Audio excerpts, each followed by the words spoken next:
નમસ્કાર, આપ જોઈ રહ્યા છો સ્પાર્ક ટુડે ન્યૂઝ। પાવી જેતપુરમાં સીસીઆઈ દ્વારા કપાસની ખરીદી શરૂ થતાં કિસાનોમાં ખુશીની લહેર વ્યાપી ગઈ છે। પાવી જેતપુરમાં કોટન કોર્પોરેશન ઓફ ઇન્ડિયા દ્વારા ટેકાના ભાવે કપાસની ખરીદીની શરૂઆત થતાં જ ખેડૂતોમાં આનંદની લાગણી છવાઈ ગઈ છે। ખેતીમાં રાત દિવસ મહેનત કરી પાણીના સ્થાને પરસેવો રેડતા ખેડૂતોને કપાસનો સારો ભાવ મળતા રાહત મળી છે। હરિઓમ જીનિંગમાં સીસીઆઈ દ્વારા કપાસની ખરીદીનો વિધિવત પ્રારંભ કરવામાં આવ્યો છે। હાલમાં 8,069 પ્રતિ ક્વિન્ટલના ભાવે કપાસની ખરીદી શરૂ કરવામાં આવી છે।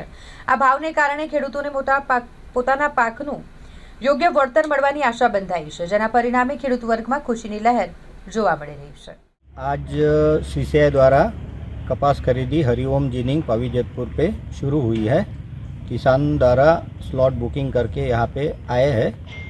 उनका कपास क्वालिटी गुणवत्ता अच्छी थी, 8% उसमें नमी थी, इसलिए उनको सीसीआई द्वारा पूर्ण भाव दिया गया। 8,060 रुपये जो निगम का पूर्ण भाव है वो उनको मिला है। कितनी जिन में ये आज पावी में एक ही जिन में चालू हुआ, बोडीली में 2 जिन में चालू है, बीजे और शिव शक्ति।